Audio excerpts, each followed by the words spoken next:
예수의 소문이 더욱 퍼짐에 수많은 무리가 말씀을 듣고 자기 병도 고침을 받고자 하여 모여오되 예수는 물러가사 한적한 곳에서 기도하시니라. 아멘.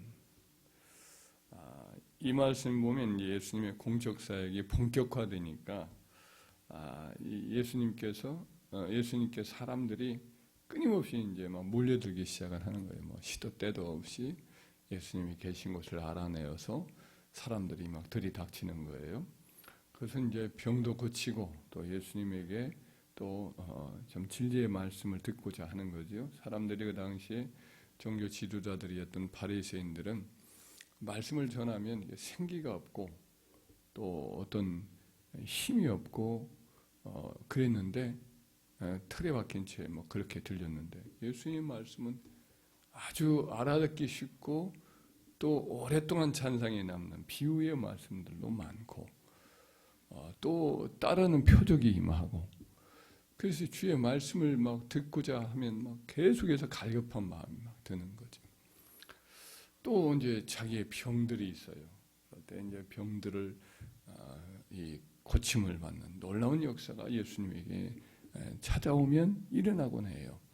사람들이 막 몰려드는 거예요. 근데 이 몰려드는 이 상황이 마치 물결이 치듯이 바다에 가면 막 물결이 늘 이렇게 오고 또 오듯이 그렇게 오는 거예요. 이 동사 형태가 모여오되라는 말은 그냥 한번 딱 오고 마는 게 아니라 오고 또 오고 또 오고 또 오고 이런 시상이라고 해요. 행동의 방식이 나타내는 그 형태가 바로 바다 물결처럼 반복적이고 계속적인 그런 동작을 말하는 거예요. 근데 그에 따라 우리 주님은 어떻게 행동을 하시느냐? 우리 예수님은 두 가지 모습을 보입니다. 예수는 물러가는 계속해서 뒤로 물러가는 사람들이 몰려오면 계속해서 바다 물결처럼 몰려오면 예수님은 바다 물결처럼 반복적으로 뒤로 물러가시는. 그래서 어떻게 하시느냐? 한적한 곳으로 가세요. 그래서 한적한 곳에 가서 또 계속적이고 반복적으로 기도하시곤 하는 거예요.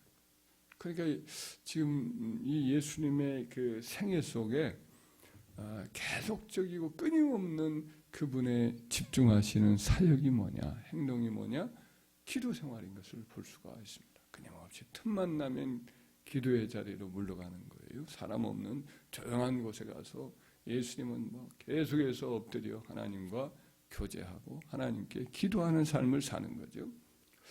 예수님이 왜 이렇게 그러면 그렇게 그의 공적 사역의 가운데 기도 생활에 집중을 하셨는가? 무엇을 위해서 그렇게 기도하셨는가? 보면은 많은 이유가 있습니다만은 복음서의 그 내용의 일부를 보면 예수님께서 기도를 통해서 이제 하나님의 능력을 받아서 사역을 하시기 위함이죠.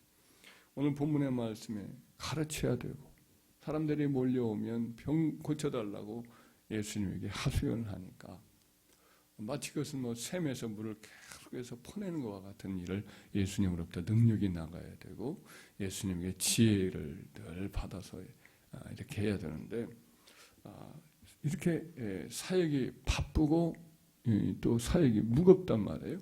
이걸 감당하기 위해서 예수님은 하나님이신과 동시에 인간이셨기 때문에 그래서 예수님께서 늘 새롭게 하나님 앞에 나아가 기도하시곤 했던 거죠. 옛날 다윗이 전쟁이 늘 휩싸이곤 했는데 똑같은 적이 똑같은 장소로 찾아오곤 하는데 그때마다 이제 다윗은 옛날에 했던 방식으로 싸우는 게 아니죠. 적도 똑같은 방식으로 공격하는 게 아니거든요. 그래서 늘 기도하면 하나님의 전략을 달리주곤 하거든요.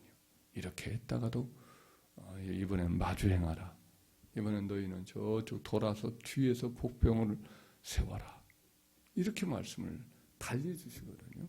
기도할 때마다 일이 새롭게 올 때마다 또 예수님은 새롭게 기도하시곤 했던 것은 늘 그 문제를 해결할 수 있는 주님의 처방이 다르고 또 능력이 새롭게 임해야만 되기 때문에 그렇게 행했던 거죠. 또 예수님은 기도를 통해서 하나님의 뜻을 바꿔냈어요. 12제자를 세울 때 예수님께서 어떻게 하셨냐면 밤이 새도록 산에 올라가셔서 밤을 새도록 기도하셔서 12명의 명단을 받으셨어요. 임명을 하거든요. 그러니까 자기를 따르는 추종자들 가운데 누가 이제 예수님의 그 증인이 될까? 그리고 예수님이 세상을 떠난 다음에 교회를 맡아서 이렇게 세워갈까? 적절한 사람이 누군가에 따라서 교회의 미래가 결정되거든요. 그러니까 예수님도 이렇게 보면 추종하는 그 사람들 보면 어느 정도 그 알 수가 있겠지만은 그러나 아버지의 뜻을 또 묻는 거죠. 하나님 아버지께서는 그렇게 밤을 새면서 기도하는 가운데 우리 하나님께서는 그 중에 이제 또 베드로도 요한도 야고보도 다 세워줬지만 가룟 유다도 그의 영원한 신비 속에 그를 제자 가운데 하나로 또 세워주는 걸 보게 됩니다. 그 모든 것이 하나님의 섭리 속에 이제 이루어져서 예수님의 공적 사역을 완전히 완수하는 그와 같은 비밀의 계시가 된 거죠. 그래서 우리도 생각을 많이 하고 시뮬레이션을 많이 하고 그렇게 해서 우리의 계획을 이루어가기보다는 하나님 앞에 나와 하나님의 뜻이 무엇인가를 묻고 성령님의 인도하심을 이렇게 통해서 우리들의 어떤 결정을 하나님의 뜻에 위탁하는 것이 가장 좋은 선택의 길인 줄 믿습니다. 또 예수님은 기도로서 세상의 유혹을 피해 가시는 일을 하시죠. 베세다 광야에 예수님께서 사람들이 몰려들었을 때 그들을 위해서 교훈을 하시고 병을 고친 다음에 오병이의 기적을 베풀어 주셨습니다. 너무 배고프고 지쳐있는 그들이 돌아가다가 기진해서 쓰러질까 봐 예수님이 보리떡 5개와 물고기 2마리를 가지고 그 모인 회중들에게 놀라운 기적을 베풀어서 다 배불리 먹고도 12강조리가 남는 기적을 베풀어 주셨습니다. 그러자 사람들이 막 흥분을 합니다. 우리들의 모든 삶의 문제를 다 예수님이 해결해 줄 수 있다는 사실을 발견하니까 그때 사람들이 그 가난하고 또 병들고 또 이방 군주들에게 이렇게 고통을 겪는 가운데 예수님을 왕으로 삼으면 그 지긋지긋한 학대나 또 그냥 압제, 희망 없는 삶에서 벗어날 것 같아요. 그래서 예수님을 왕을 삼으려고 다들 막 몰려드는 거예요. 예수님이 때도 아니고 또 그런 유의 세상 임금이 아니거든요. 예수님은 더 근원적이고 내적이고 영원한 그런 축복을 주시려고 이 땅에 오신 진정한 왕이기 때문에 세상적인 관점에서 왕의 자리에 취임하는 것은 또 여러 가지 오해를 생기게 되고 그래서 이런 일들을 예수님은 이제 바로 이제 깨닫고는 사람들 다 보내지요. 제자들도 서둘러서 바다 건너편으로 배 태워서 보내시지. 그리고는 예수님은 이제 혼자 산으로 올라가셔서 기도하시려고 올라가십니다. 그러니까 세상의 유혹, 세상의 어떤 추종하는 그런 모습, 세상적인 사람들의 막 환호 이런 것들을 통해 가지고 그 예수님의 마음 속에 세상적인 박수갈채와 아첨 여기에 현혹될 수 있으니까 예수님은 곧장 서둘러서 아버지 앞에 피하여서 그렇게 세상의 유혹을 물리치는 일을 하신 거죠. 기도하는 것이 우리 속의 어떤 죄의 유혹이나 세상 유혹, 육체의 어떤 타락의 본성이 우리 안에 꿈틀거릴 때 이걸 이길 수 있는 가장 좋은 길이 뭐냐? 하나님께 피하는 거예요. 기도하다 보면 다 사라지는 거죠. 일시적인 모든 유혹과 시험들이 다 잠잠해지고 소멸되는 거죠. 기도가 그 힘인 줄 압니다. 할렐루야. 그리고 예수님은 기도하는 중에 이제 하나님과의 깊은 영적인 영광을 체험하는 경험을 하게 되죠. 예수님이 세례를 받을 때 성령을 받으시죠. 또 계속해서 기도하는 가운데 변화산 때에는 깊이 기도하는 중에 예수님이 용모가 변합니다. 얼굴이 해와 같이 광채가 나고 옷이 그렇게 휘어질 수 없을 정도로 아주 천사들의 그런 모습이 드러나는 것. 예수님도 크고 옷이 광채가 나게 변화를 받지요. 사도 바울도 고린도후서에 보면 이제 영광에서 영광으로 이렇게 변화하리니 곧 주의 영으로 말미암음이니라 이런 말씀을 합니다. 기도하다 보면 성령이 우리 안에 충만해지니까 우리의 내적인 인상이 달라지는 거죠.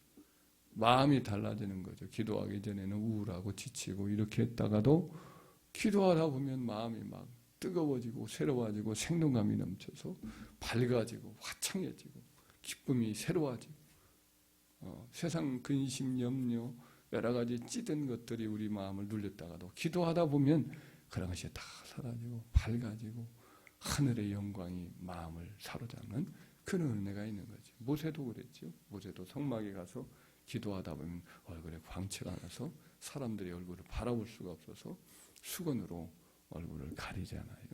이와 같은 은혜가 우리 영혼 속에도 기도하다 보면 일어나는 역사가 있는 줄 믿습니다. 왜 얼굴이 이렇게 환합니까? 왜 그 근심 걱정할 일이 많은데 어찌 그렇게 마음이 참 어린아이같이 순수하고 아름답습니까? 그 대천적 신부님이라고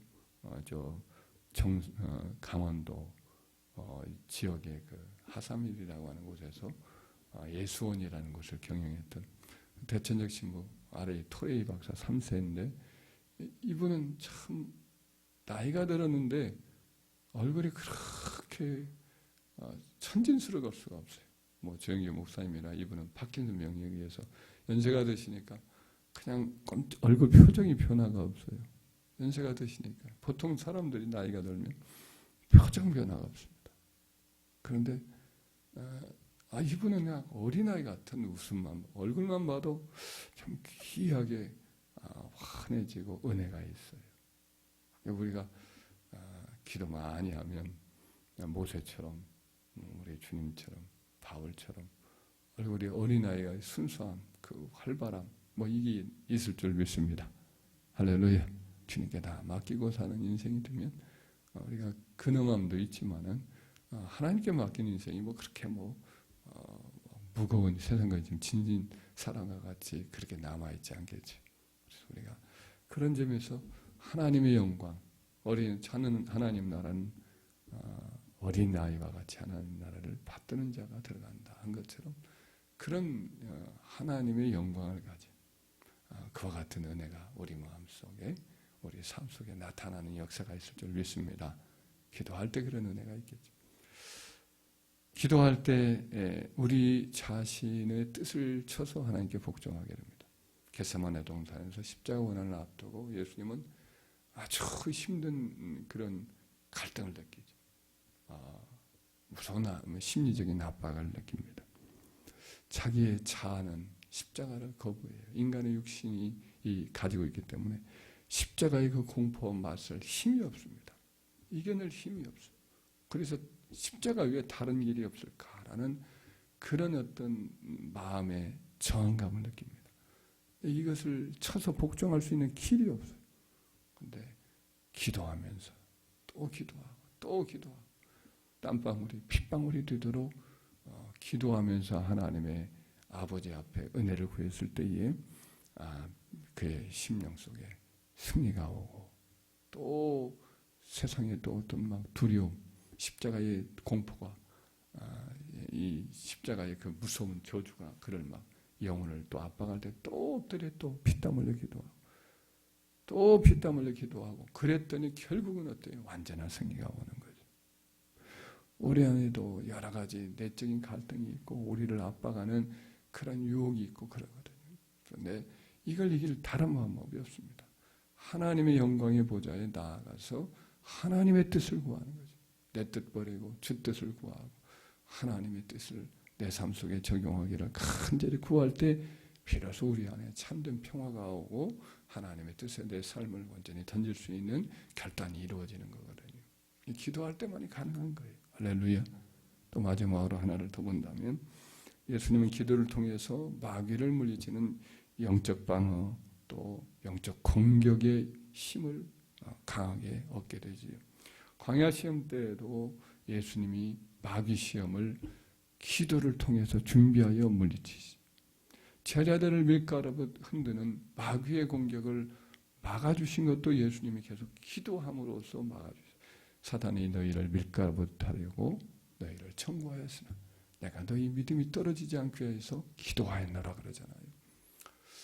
그래서 이 마귀의 공격, 이런 공격을 이길 수 있는 힘이, 방어할 수 있는 일, 공격할 수 있는 일, 이 모든 것이 기도였어요. 예수님도 십자가에서 예수님이 매달렸을 때에 그 십자가 아래에서 그 마귀의 하수인들인 대제사장들, 이런 사람들이 끊임없이 이제 조롱하잖아요. 네가 하나님의 아들이거든 내려와 봐라. 그래 우리가 믿겠다고.